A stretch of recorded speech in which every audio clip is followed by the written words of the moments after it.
नमस्कार। हर घर पाठशाला में आप सबका स्वागत है। प्यारे बच्चों, आज का जो हमारा टॉपिक है वो है पूर्णांकों का गुणनफल, प्रोडक्ट ऑफ इंटीजर्स। अच्छा बच्चों, गुणनफल पे बात करने से पहले आप मुझे बताइए कि जो पूर्णांकों का गुणनफल होता है उसका जो एडिशन है, जो योग है, उससे क्या संबंध है। जो मल्टीप्लिकेशन है उसका क्या एडिशन से कोई रिलेशन है।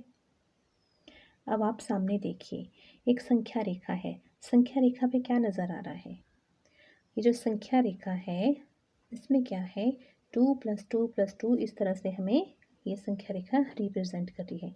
कितनी बार हो रही है ये एडिशन, ये हो रही है हमारे पास 1 2 3 4 5। ठीक है, तो जब हमने 2 को 5 बार जमा किया तो हमारे पास कितना आया, 10। ठीक है, तो ये हो गया इसका ऐड करना योग। प्यारे बच्चों, अगर इसी को हमने शॉर्टकट तरीके में करना हो तो कैसे करेंगे। अब हमें पता है कि संख्या रेखा पे क्या है, ये 2 2 2 करके आगे को जा रही है, स्किप हो रही है।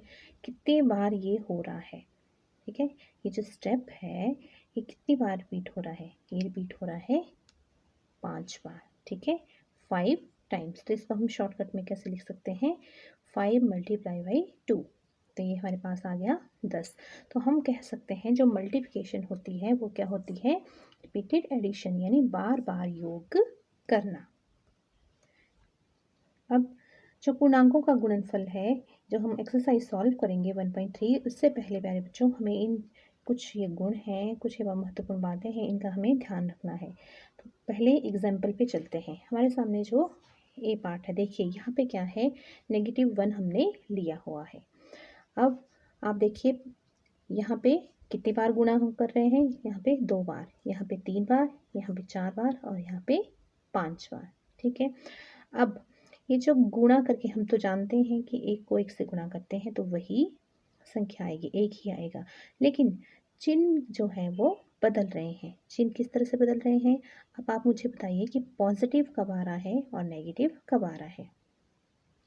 देखिए, जो पहला स्टेप है यहाँ भी हमें +1 मिला और जो थर्ड स्टेप है उसमें भी हमें +1 मिला, और बाकी जो सेकंड स्टेप और फोर्थ स्टेप है उसमें हम क्या मिल रहा है, हमें -1। तो ऐसा क्यों है, आप बता सकते हैं। अब देखिए, जब हमने 2 बार गुणा की या जब हमने 4 बार गुणा की तो हमें कौन सा साइन मिल रहा है, हमें साइन मिल रहा है प्लस का। ठीक है, और जब हम 3 बार या 5 बार गुणा कर रहे हैं, 3 बार या 5 बार, तब हमें जो साइन मिल रहा है वो है नेगेटिव। तो यहाँ से हम क्या कंक्लूज़न निकालते हैं, तो प्यारे बच्चों यहाँ से क्या कंक्लूज़न निकला कि जब जो ऋणात्मक पूर्णांक होते हैं, नेगेटिव नंबर्स होते हैं, अगर उनको सम संख्या के बराबर गुणा करें, ठीक है, इवन नंबर के बराबर गुणा करें तो हमें जो आंसर होगा वो क्या मिलेगा, पॉजिटिव। ठीक है, हमें धनात्मक पूर्णांक मिलेगा, पॉजिटिव इंटीजर मिलेगा। और अगर उसको विषम संख्या यानी और नंबर के बराबर गुणा करें तो हमें जो आंसर होगा वो किस में मिलेगा, ऋणात्मक साइन के साथ मिलेगा, नेगेटिव इंटीजर मिलेगा। ठीक है, अब जो बी पार्ट है उसमें ये तो सबको ही पता है कि 0 से हम किसी को भी मल्टीप्लाई करें तो हमें क्या मिलता है, 0। और नेक्स्ट है हमारा कि -1 से जब किसी भी पूर्णांक को, यहाँ को जो स्मॉल ए है उसको हमने पूर्णांक माना है, जब इसको मल्टीप्लाई कर रहे हैं तो हमें क्या मिल रहा है, नेगेटिव साइन के साथ ए। और यहाँ पे क्या मतलब हुआ, यहाँ पे ये था, पहले हमारे पास था ए, फिर मल्टीप्लाई करके हमें क्या मिला, नेगेटिव ए। इसका मतलब हुआ हमें इसका योज्य प्रतिलोम हमें मिल रहा है। ठीक है, ये जो नेगेटिव ए है ये है ए का योज्य प्रतिलोम। जो नेक्स्ट है, जब हम 1 से इसको मल्टीप्लाई कर रहे हैं तो क्या है, कोई फ़र्क नहीं पड़ रहा है। और ये गुण तो बेटे हमने पहले भी पढ़ा था कि ये होता है गुणात्मक तत्समक। तो आइए एक्सरसाइज सॉल्व करना शुरू करते हैं। तो पहला है हमारा, निम्नलिखित गुणनफलों को ज्ञात कीजिए। ठीक है, हमें जो है प्रोडक्ट फाइंड आउट करने हैं। तो इसमें हमारा फर्स्ट पार्ट है, क्या है फर्स्ट पार्ट, फर्स्ट पार्ट है हमें 3 × -1, 3 और ये जो नेगेटिव साइन के साथ एक है इसको हमें मल्टीप्लाई करना है। तो फिर किस तरह से करेंगे, बहुत सिंपल है, 1 से मल्टीप्लाई करते हैं तो कोई फ़र्क नहीं पड़ता है किसी भी संख्या पे। ठीक है, वही संख्या आती है। तो आप क्या करेंगे, इस तरह से इसको लिख लेंगे, 3 के साथ पॉजिटिव साइन है और 1 के साथ नेगेटिव साइन है, ब्रैकेट हटा दो, इस तरह से लिखो। अब मल्टीप्लाई करो, कितना आया 3 गुना 1 3। और चिन्हों की मल्टीप्लिकेशन हम इस तरह से करेंगे, अलग अलग साइन है तो पॉजिटिव और नेगेटिव को जब मल्टीप्लाई करते हैं तो हमारे पास आएगा नेगेटिव। अब सेकंड पार्ट है हमारे पास, -21 को हम मल्टीप्लाई करेंगे -30 से। तो किस तरह से, अब देखिए यहाँ पे हमने किस तरह से लिखना है। नेक्स्ट स्टेप में आप क्या करोगे, ब्रैकेट हटा लो, ठीक है।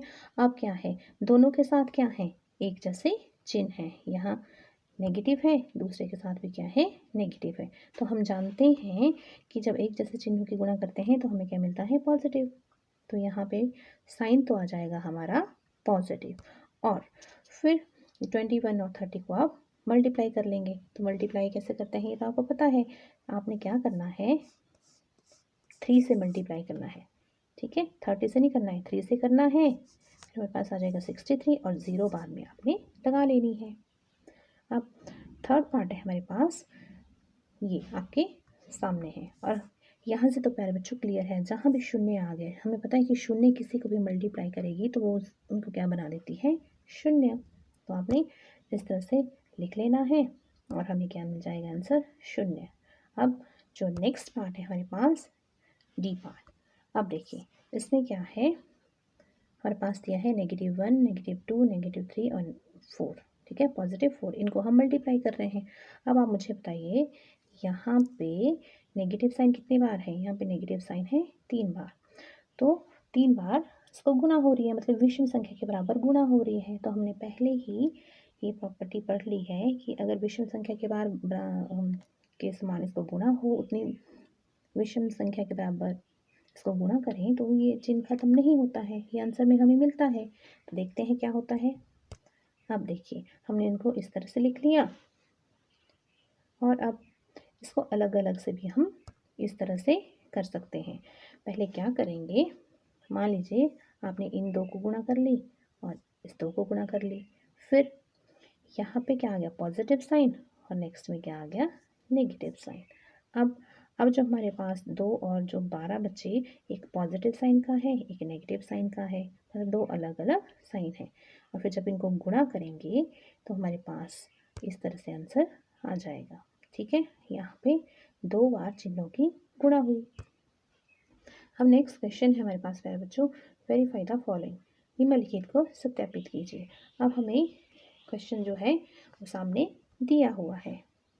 अब आप मुझे बताइए इसमें ये प्रॉपर्टी यूज़ होगी कि नहीं होगी, आ रहा है आपको कुछ याद। यहाँ पे देखो हमने डिस्ट्रीब्यूटिव प्रॉपर्टी को यूज़ करना है। डिस्ट्रीब्यूटिव प्रॉपर्टी मतलब हमें क्या करना है, बंटन शेयर करना है। क्या शेयर करना है, ये जो हमारा ए है ये बी के साथ भी जाएगा और सी के साथ भी जाएगा, किया है ना हमने पहले इस तरह से। तो ये वाली जो प्रॉपर्टी है यहाँ पे यूज़ होगी। तो सबसे पहले हम क्या करेंगे, हमने इस तरह से क्वेश्चन लिख लिया और अब हम इसकी क्या लेंगे, लेफ्ट हैंड साइड, बाईं साइड इसकी लेंगे, वो हमारे सामने है। इसको सॉल्व करते हैं। अब इस तरह से लिख लो, 2 साइन इकट्ठे हैं तो उनकी मल्टीप्लाई कर लेते हैं। पॉजिटिव को नेगेटिव से मल्टीप्लाई किया, अलग अलग चिन्हों की गुणा करके हमें क्या मिलता है, नेगेटिव साइन मिलता है। अब नेक्स्ट स्टेप, घटा लो, 7 में से 3 गए, 4 आ गया, ठीक है। अब नेक्स्ट स्टेप में क्या करेंगे, ब्रैकेट हटा लो, ब्रैकेट हटाया तो इस तरह से आया और आगे बच्चों आंसर मिल गया। अब चलते हैं राइट हैंड साइड पे, दाएं साइड पे। तो दाएं साइड हमारे सामने दी हुई है। अब क्या करेंगे, ब्रैकेट के अंदर दिया हुआ है, यहाँ पे क्या है, 2 ब्रैकेट के अंदर है। तो अब हम इनको अलग अलग से पहले सॉल्व करेंगे, फिर बाद में लास्ट में प्लस करेंगे।